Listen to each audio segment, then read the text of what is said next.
Assalamualaikum warahmatullahi wabarakatuh. Salam guru penggerak.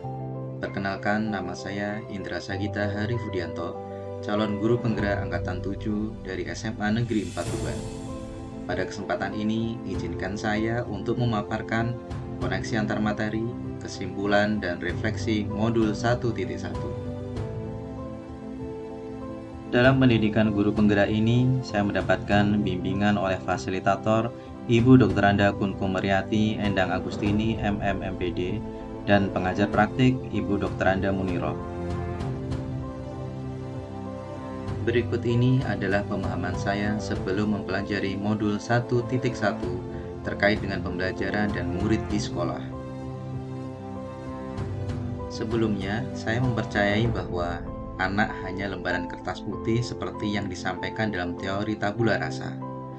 Dan kewajiban guru adalah mengisi lembaran tersebut. Sebagai pusat pembelajaran, guru harus serba tahu dan mentransfer pengetahuannya tersebut kepada murid tanpa perlu melibatkan mereka dalam proses pencarian konsep pengetahuan tersebut.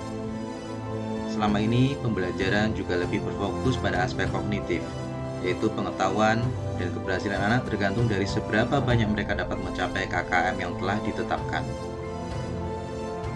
Guru juga harus senantiasa di depan memberikan contoh.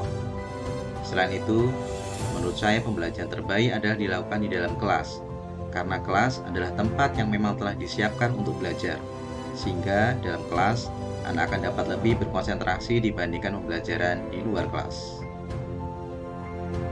Setelah mempelajari modul 1.1, akhirnya saya tahu dan memahami bagaimana seharusnya pembelajaran dan perlakuan guru pada murid di sekolah.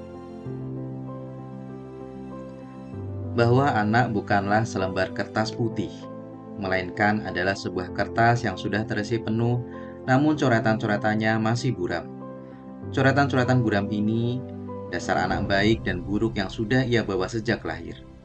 Tugas kita sebagai guru adalah menuntunnya, menebalkan coretan-coretan yang baik dan semakin menyamarkan coretan-coretan yang buruk. Kita hanya bisa mengubah atau membimbing lakunya ke arah yang lebih baik. Namun, kita tidak akan bisa mengubah ataupun menghapus dasar yang sudah ia bawa sejak lahir. Kita hanya menebalkan saja atau menyamarkan saja. Guru bukanlah pusat pembelajaran. Guru tidak harus senantiasa tahu akan segalanya. Guru dan murid dapat bersama-sama berproses mencari tahu aneka sumber belajar yang dibutuhkan. Dengan demikian, murid merasa dilibatkan dalam menggali informasi yang ada dan yang mereka butuhkan. Berikutnya yang terpenting dalam pembelajaran adalah kesinambungan antara aspek kognitif, yaitu pengetahuan, aspek afektif, sikap budi pekerti, dan psikomotor untuk menghasilkan insan-insan yang siap dalam menghadapi perubahan zaman. Budi pekerti di sini adalah rambu atau arahan yang kita berikan pada anak sehingga ia sadar bahwa kebebasannya dibatasi oleh kebebasan orang lain. Kebebasannya haruslah kebebasan yang bertanggung jawab. Mempelajari modul ini membuat saya sadar bahwa peran seorang guru adalah lebih ke tuturi handayani, yaitu di belakang memberikan dorongan.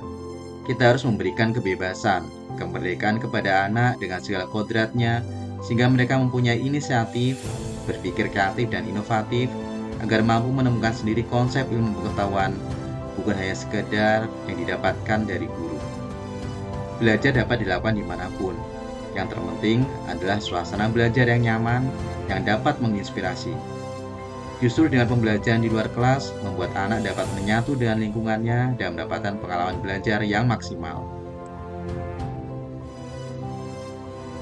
Konsep pemikiran Ki Hajar Dewantara yang saat ini diterapkan dalam kurikulum Merdeka bermuara pada profil pelajar Pancasila yang memiliki 6 ciri utama, yaitu yang pertama, beriman, bertakwa kepada Tuhan Yang Maha Esa, dan berakhlak mulia.